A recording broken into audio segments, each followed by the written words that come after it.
I like your attitude. I like your attitude, Don Mathews.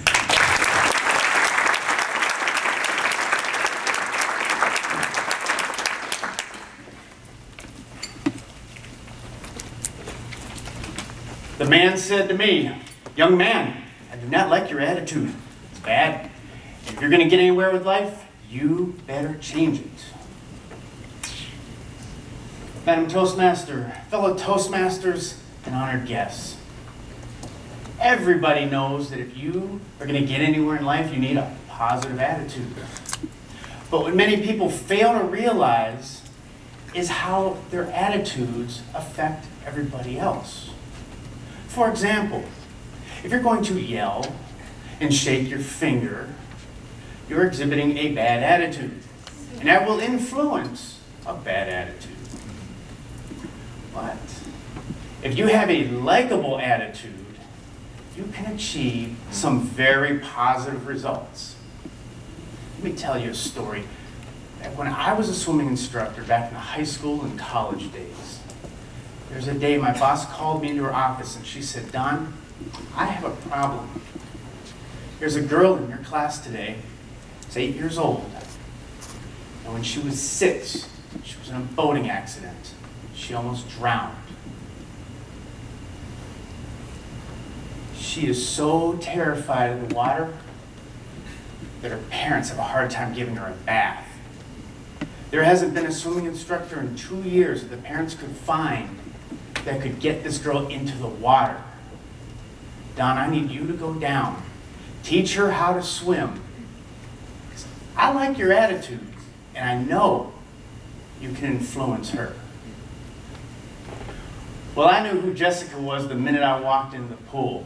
She was the girl with one hand, both hands and legs wrapped around the pole that held up the balcony. And she was not going to move at all. She'd been through this drill before. When I came down to meet her, I tried every skill that a good swimming instructor would do. I tried talking her into the water. I tried using her name, all those skills you learn in teacher school. But it wasn't working. For 15 minutes, there's nothing I could say or do to get her into the water. I was going to go down this road. I decided to take the tough love approach. I went over to Jessica and I pulled those little fingers off of the pole and I picked her up and I carried her right into the pool where she screamed her head off. People on the balcony and the other swimming classes all around stopped to look at Jessica and me, what we were doing. Now, I had a choice. I could have yelled at her to stop screaming. I could have exuded a bad attitude. But no, I chose to smile. I chose to keep smiling. And in fact, my entire goal that day was just to get her to smile. That's all I wanted to do. And I failed at that. But the second day, or the second week, when she came back, she came to the pole again. I pulled her off the pole, same game. But when I got her in the pool and we proceeded to work, I did get her to smile. And when she did smile, I held her and I said, "Jessica, I like your smile and I like your attitude.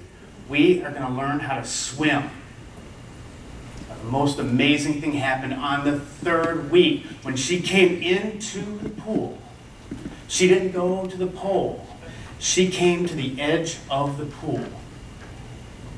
She saw me in the water. And as I came toward her, she was still hesitant and didn't like the water still, but she wanted to try. She reached out and she said, "I'm ready to smile." The courage of that young girl had impressed me. And I said, "Jessica, come on in here. We're going to learn how to swim, and we're going to do a great job. I like your attitude." So weeks rolled on. I noticed that more people were showing up in the balcony. I know there were friends and family of Jessica, people that knew her, that couldn't believe that this girl was now in the water and liking it. In fact, I told my dad about the success I was having with Jessica, and he showed up, and he sat in the balcony with all the parents. And can you imagine the conversation? So which one's your kid? That'd be the instructor with the good.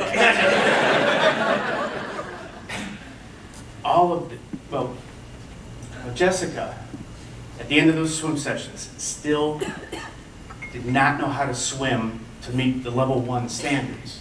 But she was comfortable enough in the water that she could join a level 1 class with other children, and that second time around, she actually passed that level 1 class. All of this because of attitude. I had a choice to teach her with a positive attitude and encourage her, or not. So think about this. The next time you run into somebody that needs an attitude adjustment, think about how your attitude might be affecting them. If you can think of a way to encourage them with a positive attitude and not shake that finger, then I like your attitude. Now,